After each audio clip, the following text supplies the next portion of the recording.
तयंग तुरंत डॉक्टर से बात खत्म करके किम मेंशन में आ जाता है। तयंग कार से उतरकर जैसे ही मेंशन के अंदर घुसने की कोशिश करता है, एक हेवी वॉइस तयंग के कदम को मेंशन के अंदर रखने से रोक दिया।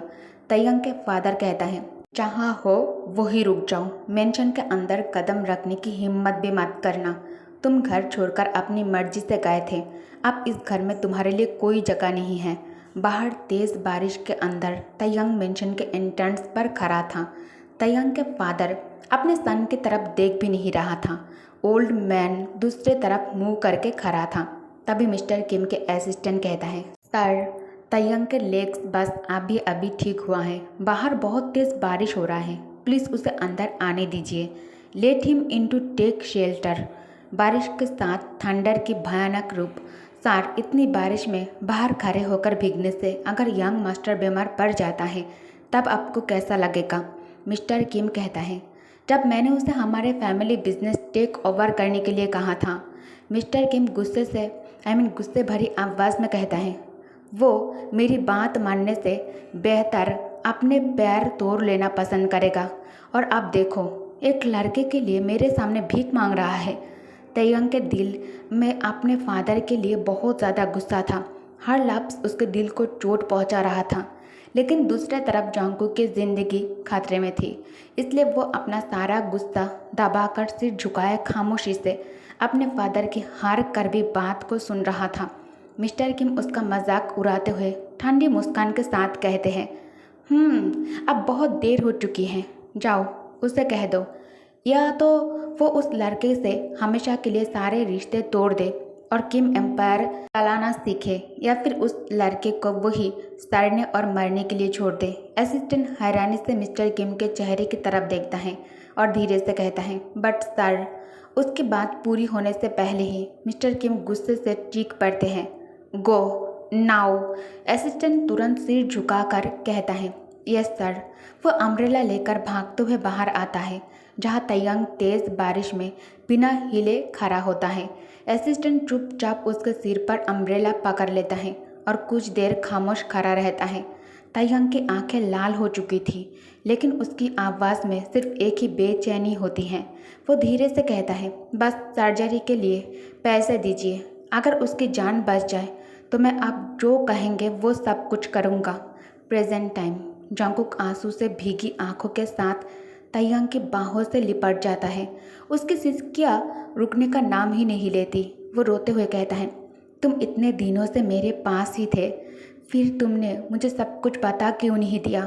तुमने एक बार भी सच क्यों नहीं बताया? ये कहते हुए जंगकुक दोनों हाथों से तयंग के कंधों को पकड़कर उसे हिलाने लगता है। उसकी आवाज़ में शिकायत भी थी, दर्द भी, और सालों की तरफ भी। तयंग धीरे से उसके हाथ पकड़कर उसे शांत करने की कोशिश करता है। उसकी आंखों में भी आंसू चमक रहे होते हैं। बहुत ही नरम आवाज़ में वो कहता है, क्योंकि मैं तुम्हारा दिल दोबारा जीतना चाहता था। वो जंगकुक के आंखों में देखते हुए आगे कहता है, मैं कभी नहीं चाहता था कि तुम सिर्फ एहसास के बदले खुद को मेरे हवाले कर दो। मैं चाहता था कि तुम अपनी मर्जी से अपने दिल की हर धड़कन के साथ मुझे चुनो अपने लिए, इतना कि तुम्हारा दिल मेरी तरफ खुद खींच आए, चाहे तुम्हारा दिमाग कितनी भी बार तुम्हें रोकने की कोशिश क्यों ना करे। ये बातें सुनकर जंगकुक की आंखों से आंसू और ज़्यादा तेज बहने लगता है। वो धीरे धीरे एक कदम तयंग के तरफ बढ़ता है। तयंग बिना कुछ कहे उसकी कमर को दोनों हाथों से मजबूती से थाम लेता है और उसे अपने करीब कर लेता है। दोनों कुछ पल तक सिर्फ एक दूसरे की आंखों में देखते रहते हैं, जैसे सालों की दूरियां उस एक लम्हे में सिमट गई हों। फिर तयंग धीरे से अपने होठों को जंगकुक के होठों से छूकर उसे किस करता है। जंगकुक भी बिना किसी झिझक के उस पल को अपना लेता है। उस पल दोनों एक दूसरे की बाहों में सालों का दर्द, इंतज़ार और बिछड़ने की तकलीफ भूल जाते हैं। जंगकुक तयंग के कंधे पर उंगली से टैप कर उसे रोकने के लिए कहता है। जंगकुक को अब सांस लेने में भी तकलीफ हो रहा था। तयंग उसके होठों को फ्री कर दिया। तयंग अपने डीप ओशन आइज से जंगकुक के आंखों को घूरते हुए कहता है, do you love me cookie? Jungkook shyly कहता है, yes of course I love you Taehyung, and I am sorry, मैंने तुम्हें बहुत तकलीफ दिया है, प्लीज़ मुझे माफ़ कर दो। तयंग कहता है, डू यू थिंक मैं तुमसे नफरत करता हूँ? तुम ऐसा सोच भी कैसे सकते हो? मैं पहले से ही तुम्हारे ट्यूमर के बारे में जानता था और मैं ये भी जानता था ऑपरेशन बहुत ज़्यादा रिस्की होने वाला है। इससे तुम्हारी मेमोरी जा सकती है। जो कुछ भी हुआ इसके लिए मैं तुम्हें कभी दोष नहीं देता। जोंगकुक के आंखें आंसू से भर चुका था। जोंगकुक इमोशनल टोन में कहता है, I love you Taehyung, I love you more than anything. Next day manager lady call करके जोंगकुक को स्टेडियम में बुला लिया। जोंगकुक स्टेडियम में आकर मैनेजर लेडी से कहता है, अनाया, हमारी ऑर्केस्ट्रा इतनी रीच कब से हो गई है? मुझे यकीन नहीं हो रहा है कि हमने पार्टी के लिए इतना गॉर्जियस बीच रेंट किया है। जोंगकुक की बात सुनकर मैनेजर लेडी के चेहरे पर एक सुकून भरी मुस्कान आ जाती है। वो प्यार से जोंगकुक की तरफ देखकर कहती हैं, हम सब ने बहुत लंबा सफ़र तय किया है ना? अनाया भी मुस्कुराते हुए जोंगकुक के कंधे पर अपना हाथ रखती है और कहती है, चलो अंदर चलते हैं। दोनों एक दूसरे की तरफ देखकर स्माइल करते हैं और साथ साथ बीच की तरफ चल देते हैं। जैसे जोंगकुक बीच के अंदर कदम रखता है, उसके कदम अचानक वही रुक जाते हैं। उसकी सांस एक पल के लिए थम सी जाती है। उसकी नज़र सामने खड़े तयंग पर पड़ती है। तयंग दूल्हे के सूट में इतना हैंडसम लग रहा होता है कि जोंगकुक कुछ पल के लिए सिर्फ उसे देखता ही रह जाता है। जोंगकुक हैरानी और खुशी से अपना एक हाथ अपने माउथ के ऊपर रख लेता है। उसकी आंखें खुशी से चमकने लगती हैं। उसके चेहरे पर ऐसी मुस्कान आ जाती है जिसे वो लाख कोशिश करके भी छुपा नहीं पा रहा होता है। उसकी आंखों में धीरे धीरे खुशी के आंसू भी भरने लगता है। तयंग अपने नज़रें सिर्फ जोंगकुक पर टिकाए धीरे धीरे उसके तरफ चलने लगता है। जब वो बिल्कुल उसके सामने आकर रुकता है, तब अपनी पॉकेट से एक छोटा सा रिंग बॉक्स निकालता है। अगले ही पल तयंग जोंगकुक के सामने घुटनों के बल बैठ जाता है। वो धीरे से रिंग बॉक्स को खोलता है। उसकी आंखों में बेशुमार प्यार और चेहरे पर एक दिल जीत लेने वाली मुस्कान होती है। तयंग प्यार भरी नज़रों से जोंगकुक की तरफ देखते हुए कहता है, क्योंकि हमारा सफ़र कभी भी एक सीधी राह नहीं थी। हम दोनों कई बार रास्ते में बिछड़ गए, कई बार अपनी मंजिल से भटक गए, लेकिन आज इस पल तुम्हारे सामने खड़े होकर मुझे पहले से भी ज़्यादा यकीन है। तयंग की आंखों में आंसू चमकने लगते हैं। वो एक हल्की सी मुस्कान के साथ आगे कहता है, जिस पल मैंने तुम्हें पहली बार देखा था, उसी पल मेरा दिल तुम्हारा हो गया था और आज भी मेरी हर सांस सिर्फ तुम्हारे नाम है। वो धीरे से रिंग बॉक्स को खोलता है और घुटनों के बल बैठकर जोंगकुक की आंखों में देखते हुए कहता है, मैं अपनी पूरी ज़िंदगी सिर्फ तुम्हारे साथ बिताना चाहता हूँ कुकी। क्या तुम मुझसे शादी करोगे? तयंग की बात सुनते ही जोंगकुक के आंखों से खुशी के आंसू बहने लगते हैं। उसके होठों पर एक प्यारी सी मुस्कान आ जाती है। वो बिना कुछ कहे अपना हाथ धीरे से तयंग की तरफ बढ़ा देता है। उस एक छोटे से इशारे में ही उसका जवाब छुपा होता है। तयंग की आंखों में खुशी चमक उठती है। वो बहुत प्यार और संभाल कर रिंग उठाता है और जोंगकुक की उंगली में पहना देता है। जैसे ही रिंग जोंगकुक की उंगली में आती है, वहाँ मौजूद सब लोग खुशी से तालियां बजाने लगते हैं। जोंगकुक अपनी रिंग को देखकर मुस्कुराता है और फिर प्यार भरी नज़रों से तयंग की तरफ देखता है। तयंग धीरे से खड़ा होता है। वह अपने दोनों हाथों से जोंगकुक के कमर को मजबूती से पकड़कर उसे अपने करीब खींच लेता है। दोनों की नज़रें एक दूसरे में खो जाती हैं, जैसे पूरी दुनिया उस पल के लिए थम सी गई हो। तयंग धीरे से अपना चेहरा जोंगकुक के करीब कर लेता है। जोंगकुक भी आंखें बंद करके उस पल को महसूस करता है। अगले ही पल तयंग प्यार से अपने होठों को जोंगकुक के होठों से छू लेता है। जोंगकुक भी पूरे दिल से उस पल को अपना लेता है। दोनों एक दूसरे के बाहों में सिमट जाते हैं, जैसे सालों की दूरियां और सारे दर्द उस एक लम्हे में हमेशा के लिए ख़त्म हो गए हों। कुछ देर बाद वेडिंग सेरेमनी शुरू हो जाती है। बीच की ठंडी हवा, समंदर की लहरों की आवाज़ और डूबते हुए सूरज की रोशनी उस पल को और भी खूबसूरत बना देती हैं। प्रीस्ट मुस्कुराते हुए वेडिंग वाउस पढ़ना स्टार्ट करते हैं। तयंग और जोंगकुक एक दूसरे के हाथ मजबूती से थामे खड़े रहता है। दोनों की आंखों में सिर्फ प्यार, सुकून और एक नए जीवन की खुशी नज़र आ रही होती है। वेडिंग सेरेमनी के बाद तयंग ने जोंगकुक का हाथ पकड़ा और सीधा अपने प्राइवेट विला की तरफ ले गया। विला बीच से थोड़ी दूर और पूरे व्हाइट लाइट्स और सॉफ्ट म्यूजिक के साथ वेट कर रही थी। अंदर जाते ही जोंगकुक रुक गया। रूम पूरे सॉफ्ट गोल्डन लाइट से भरा था। बेड पर व्हाइट रोज पेटल्स बिखरे हुए थे। बेलकुनी के ग्लास डोर्स ओपन थे, जहाँ से समंदर की ठंडी हवा अंदर आ रही थी, और टेबल पर 2 ग्लास शैंपेन के साथ छोटे छोटे कैंडल्स जल रहे थे। तयंग ने पीछे से डोर बंद किया और धीरे से बोला, ये सब सिर्फ तुम्हारे लिए प्लान किया था। आज से ये सिर्फ हमारी है। जॉन्गकुक ने घूम के उसकी तरफ देखा। उसके चेहरे पर एक अलग सी शर्मीली सी स्माइल थी। तुमने ये सब कब अरेंज किया? ताइयंग ने उसके करीब आके उसकी कमर पकड़ी। उसकी आंखें सिर्फ जॉन्गकुक पर थीं। जब से मैंने सोचा कि आज मैं तुम्हें अपना बनाऊंगा।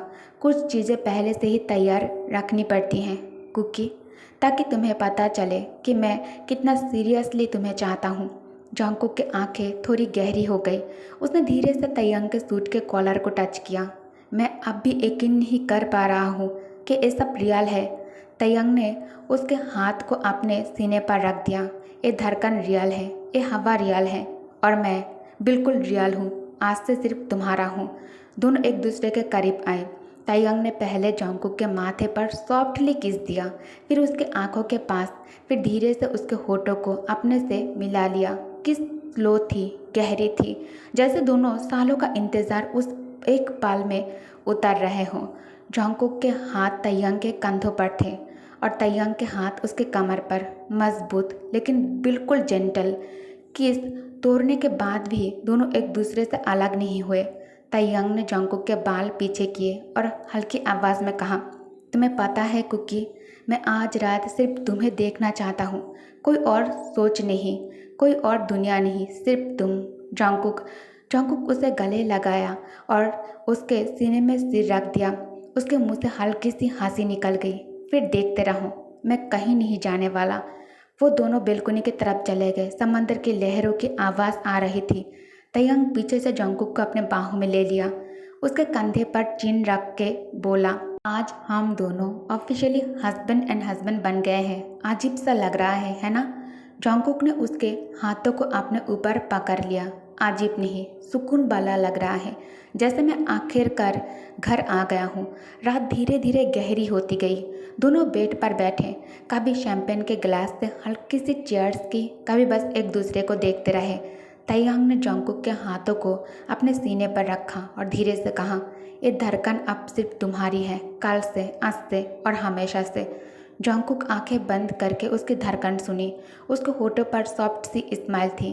फिर मैं भी यही रह जाऊंगा हमेशा, तुम्हारे साथ, तुम्हारी बाहों में। वो रात उनके लिए सिर्फ प्यार की थी, कोई बड़ी बात नहीं, कोई जल्दबाजी नहीं, सिर्फ 2 लोग जो आखिरकार अपने घर पहुंच गए थे, एक दूसरे की सांसों में, एक दूसरे की आंखों में। और गाइस, रोमांटिक एपिसोड आप लोगों को टेलीग्राम में मिल जाएंगे इसके, ओके। उसी रात की मेंशन में काई ने जब टीवी पर और सोशल मीडिया पर तयंग और जॉन्गकुक की वेडिंग की फ़ोटोज़ देखी तो उसका चेहरा पहले तो ब्लैंक हो गया, फिर धीरे धीरे उसके हाथ कांपने लगे। उसने रिमोट फेंक दिया, फिर लिविंग रूम का बांस उठा के दीवार से मार दिया। ग्लास टूटने की आवाज़ से पूरे घर में साइलेंस फैल गया। वो अप स्टेयर्स भागा, अपने रूम में सब कुछ उलट पुलट करने लगा। फोटोज फ्रेम, फिर बुक्स, क्लोथ्स, सब कुछ फ्लोर पर। उसके मुंह से सिर्फ एक ही बात निकल रही थी, वो मेरा था, मेरा। उसने अपने मॉम को कॉल किया। आवाज़ बिल्कुल कंट्रोल नहीं थी। मॉम, अंकल ने मेरा बॉयफ्रेंड मुझसे छीन लिया है। जॉन्गकुक मेरा था, 3 साल से मेरे साथ था, और अब अंकल उसके साथ शादी कर रहा है। एक क्या मजाक है मॉम। उसकी मॉम ने ट्राई किया उसे शांत करने का, लेकिन काई बिल्कुल पागल हो चुका था। वो कॉरिडोर में चिल्लाता हुआ घूम रहा था। जब उसकी मॉम की सेक्रेटरी ने उसे रोक लिया, सेक्रेटरी ने कामली कहा, काई, आपको असल बात पता होनी चाहिए। काई गुस्से से उसकी तरफ मुड़ा। क्या बात?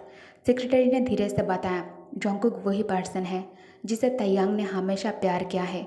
उन्होंने उसे प्रोटेक्ट किया, उसके लिए फैमिली से भी लड़ना पड़ा। ऑपरेशन के बाद जॉन्गकुक की मेमोरी चली गई थी, इसलिए उन्होंने आपको तयंग समझ लिया और 3 साल आपके साथ रहे।